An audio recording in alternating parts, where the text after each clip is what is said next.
friends are still doing movies. Tom's doing some movies, but really the bulk of what everybody does now is podcasts and stand-up. Right. And you don't have to do that stuff anymore. So that was one of the allures to get people to come here. It's like, hey, the #1 podcast in the world is here. And Your Mom's House is a huge podcast. Tim Dillon's here, which is another huge podcast. Yeah. Tony Hinchcliffe has Kill Tony here. That's a huge podcast. So it's like there's a lot of reasons to come here. It's like there's a new scene here. Yeah. And it emerged during the pandemic. Well, I saw Tim Dillon. This was just before the pandemic, just before I feel like he blew up. Probably was just when you moved here. We were here and we saw him perform.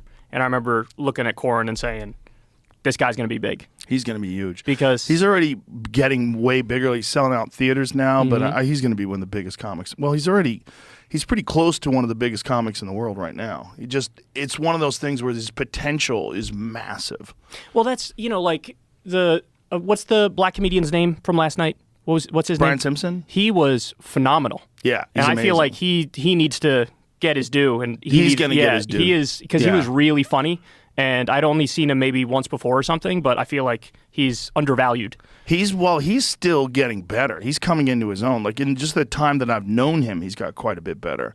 He's one of those guys that's just like all the pieces are falling into place right now for him. He did a Netflix special, and now people know him from that. And now he has a bunch of new material that he's working on. Like last night, he's working on a bunch of new stuff, and he's just better all the time. He's like at that 10-year mark where guys really start to put it together and take off. He was homeless, he was telling me. Yeah. And it wasn't too long ago that he was homeless. Yeah, not that long ago. A couple guys we work with were homeless. Like Hans Kim, who wasn't there last night because he's in Hawaii right now.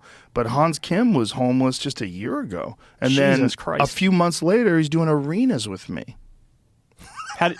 How does that happen? Is it your impact? They come on your podcast, they get a little bit of a name for themselves, they get some spots. Like, how does that work? What's the pipeline? Well, he's doing Kill Tony, and Kill Tony's a huge show, and he's a regular on Kill Tony. So he does a new minute of stand-up every week on Kill Tony. And so there's that, and then I start taking him with me on the road, having him open with me and Tony, and, so that's how he's doing arenas. He's doing arenas with me. And then he starts selling out on his own. Like now he's doing like headlining tours. So he's going out and selling out comedy clubs, and he's doing great.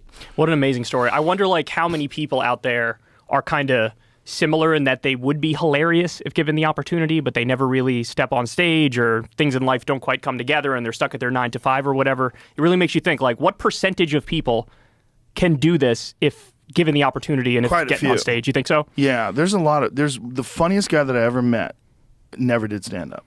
There's a guy that I used to work with that was a private investigator. I was his assistant for a while. It was really, he lost his license, drunk driving. Oh boy. And so he needed someone to drive him around. And so he put an ad out. This is like, the 80s. He put an ad out for a private investigator's assistant, and I started working for him. And it was mostly like insurance scams, people that were, doing insurance scams. We'd take photos of them working when they were supposed to be debilitated.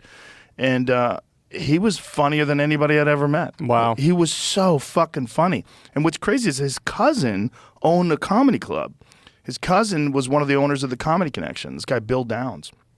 So this guy, Dave Dolan, who's my buddy, we stayed friends for life until he died, which was a couple years back. But he was, without a doubt, he would have been a brilliant comic. Without a doubt.